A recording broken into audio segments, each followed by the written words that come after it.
Glory be to God. We give God thanks for this beautiful Sunday.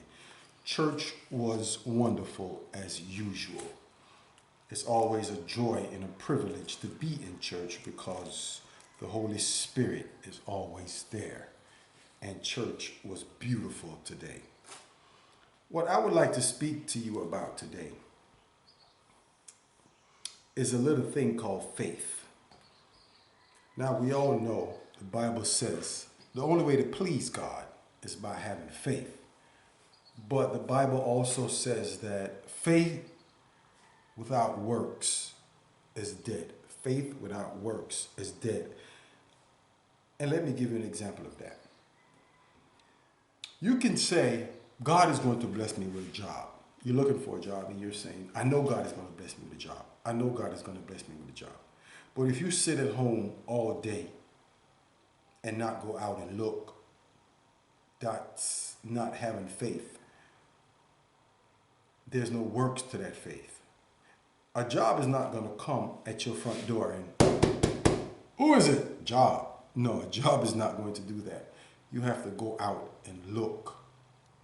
And if you're going out looking for a job, and let's say you don't get the job, you failed about 3 or 4 times, but you continue to say, God is going to bless me, and you continue to look for a job, then God will see that you're persistent with your faith and your works, and you will sure enough get a job.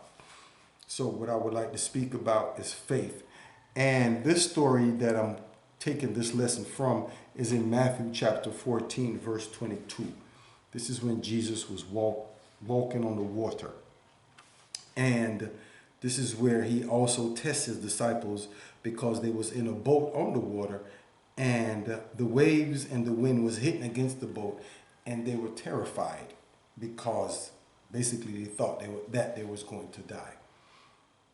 And before the story of Jesus walks on water, Jesus tests his disciples before that with the feeding of the 5,000. So after the feeding of the 5,000, after that test, Jesus immediately tested them again. And this test started at verse 22. Let me read it to you. Father, in the name of Almighty Jesus, may you give me your spirit to bring forth your righteous word. And may you keep the devil from taking the words out of the minds of the people who hear them. In Jesus' name I ask for this. Amen. Glory be to God. Matthew chapter 14, verse 22 records, immediately Jesus made the disciples get into the boat and go on ahead of him to the other side, while he dismissed the crowd. After he had dismissed the crowd, he went up on a mountainside by himself to pray.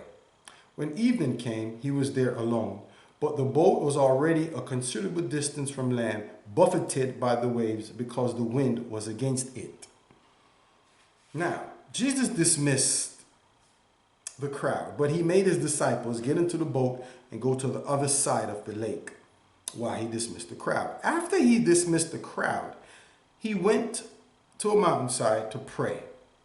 Jesus always was praying, always praying to God. He spent more time with God and less time with people. And that's something we Christians ought to do. Spend more of our time with God and less time with people.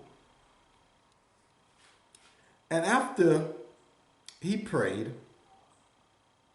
the Bible said the boat was already a considerable distance from land, buffeted by the waves because of the wind was against it. Now that word buffeted, it basically means that the boat was being struck repeatedly by violent winds and water. You know when the wind is blowing against the water is hitting up against the boat. So the boat feel like it's about to turn over because it's rocking very violently. And on top of that, water is also getting in the boat. So you could imagine that these disciples thought they was going to die. But Jesus, while praying, he saw this and he went to him. Verse 25. During the 4th watch of the night, Jesus went out to them walking on the lake. When the disciples saw him walking on the lake, they were terrified.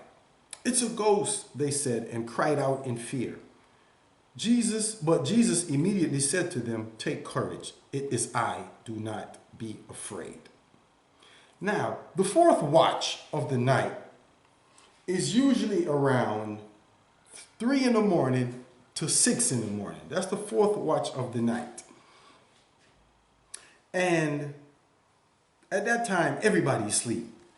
So if they were even to scream out for help because of the wind and the water, nobody would hear them because everybody's asleep that time of night between 3 and 6 in the morning. So Jesus came walking to them on the water, and they were terrified. They thought they'd seen a ghost. Anybody would, because the mind of a man, the mind of a person, knows that a regular human being cannot walk on water.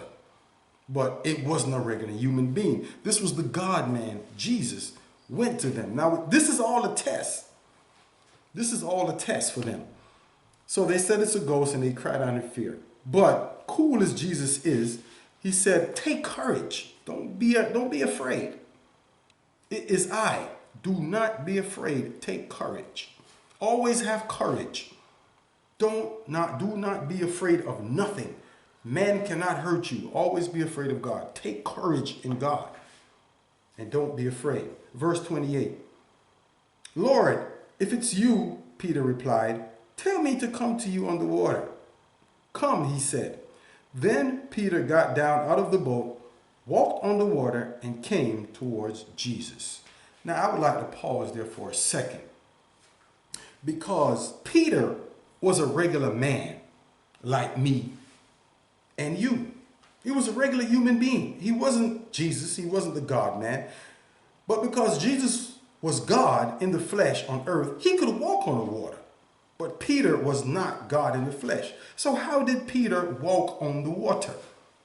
Because Jesus was there. He called to Jesus. He cried out to Jesus. "If it's you, let me come to you on the water." Jesus said, "Come." Peter got out of the boat, started walking on the water towards Jesus. That means Jesus was not close to the boat. So what the Spirit showed me here is that Peter was walking on the water. What was the water? The water was the problem. Because remember, they were on the boat, and the boat was being hit by the water, by the waves. It was buffeted by the waves, hit violently by the waves because the wind was against it. So the water was the problem, because remember, the water is also filling up the boat. So the water was the problem. But Peter got down out of the boat and walked on the problem. That's powerful.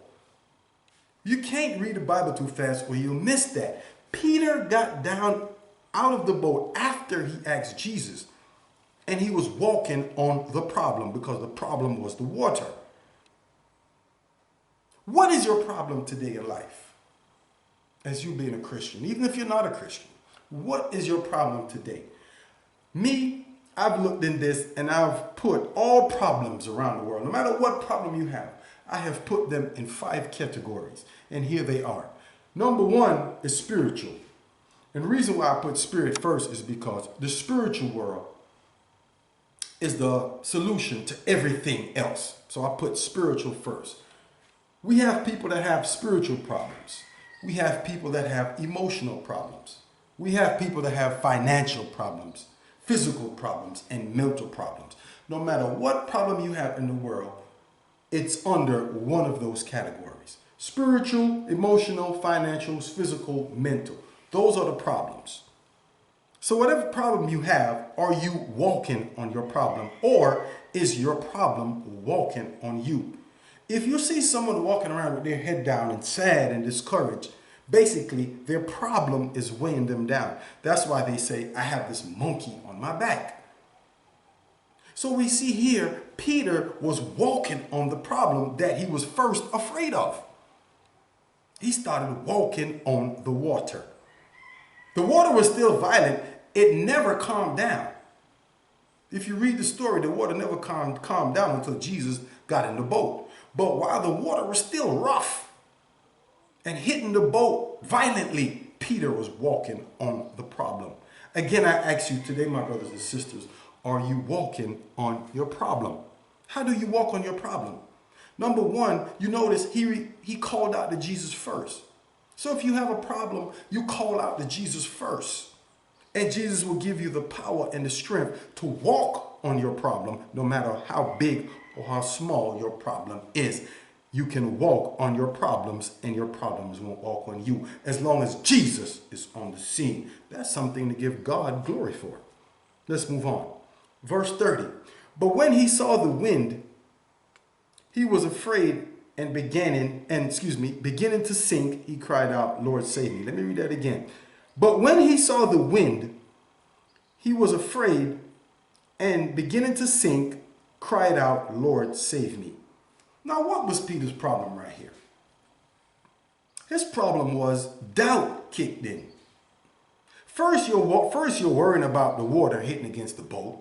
Jesus shows up on the scene. You cry out to Jesus. Now you're walking on your problem. Now, instead of focusing on Jesus, because remember, Jesus is a little bit away from the boat. Because he said, and he came toward Jesus. So he's walking towards Jesus. He's focused on Jesus. That's why he's walking on the water. He's walking on the problem because he's focused at Jesus. His mind and his eyes doesn't go nowhere else. He's focused on Jesus straight ahead of him. So he's walking on this rough water. He's walking on the storm. But he took his eyes off of Jesus. Verse 30, but when he saw the wind, he was afraid. He took his eyes off Jesus. And beginning to sink, he cried out, Lord, save me. Why did Peter take his eyes off of Jesus? Jesus is about Jesus is about to tell us right now. Verse 31. Immediately, Jesus reached out his hand and caught him and said to him, you of little faith. He said, why did you doubt? Doubt made Peter look back at his problem.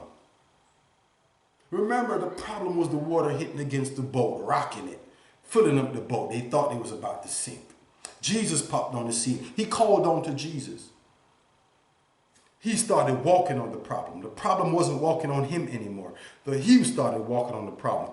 But he took his eyes off of Jesus and he started to sink in his problems again. Jesus reached out his hand and said, why do you have little faith? Why did you doubt? Doubt kills faith. We all know faith is things unseen. Things hoped for that is unseen. Doubt will kill that. But doubt is not just something simple. Doubt is a very dangerous weapon. Because doubt is so dangerous. It's like when you turn on your kitchen sink. The water comes out running. It won't stop until you turn it off. That's doubt. The moment you start to doubt, you have turned on that kitchen sink and that water is steadily flowing. The doubts are steadily flowing. Oh, Lord Jesus, can you get this chicken food? He's right by my window and I'm trying to do my sermon. That's the devil, but I'm not going to stop. As soon as you turn on the water, as soon as you think of a doubt, it keeps flowing and flowing and flowing and flowing. And it don't stop until your faith is gone. As we can see here, Peter doubted and the doubt kept flowing and flowing till he started sinking. Till he had to reach out for help. He had to cry out to Jesus for help because he was sinking. Jesus was right there. If he had stayed focused on Jesus and not the problem, he would have made it to Jesus. But because he started focusing on his doubts, he started sinking. And he got close to Jesus now. Don't get me wrong. He got close because the Bible said Jesus reached out. Reached out is just reaching out your hand. Jesus didn't walk to him and pick him up. He just reached out. So he got close to Jesus. In his life, in his daily walk, he got close to Jesus. But looking at his problems and started to doubt, he started sinking right before Jesus. Right before he reached his goal, he started doubting and sinking. And Jesus reached out and said, I got you. I got you, Peter. You of little faith, why did you doubt? Doubt destroys our dreams. But because like I said, once you doubt, you just don't doubt and it goes away. No, like I said, doubt is like a faucet turned on. It keeps flowing and flowing and flowing until everything that you're supposed to do vanishes. You don't want to do it no more. Doubt is the destroyer of goals and dreams. Let's move on. Verse 32. And when they climbed into the boat, the wind died down. Then those who were in the boat worshiped him, saying, truly you are the Son of God. Powerful, my brothers and sisters, powerful. They got into the boat, and as soon as they got into the boat, the wind died down. The problem ceased. Everything was beautiful because Jesus was on the scene. My brothers and sisters, I'm here to say that Jesus is the author and the finisher of our faith. We started with him, we're going to finish with him, and he's going to let us finish in glorious fashion. So keep your faith in God. Keep your faith in Christ. Don't look at your problems. Problems are nothing. As we have just read in the scriptures, you could walk on your problems. Your problems won't walk on you as long as you cry out to Jesus. As long as you have a problem and you go to your friends and family first, and you don't know, they might have a similar problem to your problem, or even worse. But as long as you go to them, Jesus will not show up. When you cry out like Peter did, Jesus will show up, and you can walk on your problems, and your problem will not walk on you. Glory be to God. I'm going to end right there because a lot of people have been telling me that my message is too long and they don't have the patience to watch it. And I kind of agree with them because the attention span of people nowadays, due to the world is so crazy, they don't have the time to actually sit down and pay attention to things. So I try to keep it low, short, and understandable where you can get the message. And I know this was one of them. So with that being said, if you like this message, please hit the like button. If you're not a subscriber to my channel, please subscribe and hit the notification bell. So when I do drop another message, you can get the notification bell and you can watch the message. All my messages are very powerful and they're from the teachings of Christ. They are from this Bible. And I hope everybody is doing well out there.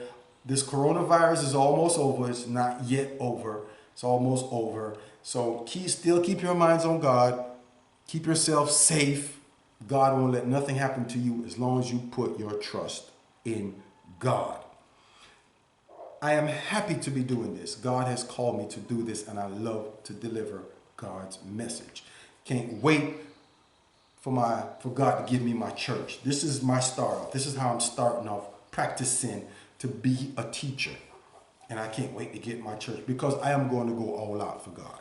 So with that being said, may God richly bless my church family. May God richly bless the pagans as well. Pagans are people who don't go to church or know nothing about God, but God still blesses them. God says, I let it rain on the good and the bad. So with that being said, you know my motto, world love, one love to all, world love. Black, white, brown, no matter what color you are, we are all one family. So one love, world love to all. God bless everyone. Love and peace. And may God richly send you his mercy and his grace. Grace is something that God gives you that you don't deserve. Mercy is something that God gives you. You have done something wrong, but God has found you not guilty and he will not punish you. That's mercy. And grace, like I said, is something that you don't deserve, but God give it to you anyway. So no matter which way it goes, we ought to love God with all our heart, mind, and soul. God bless everybody in Jesus' mighty name. One love.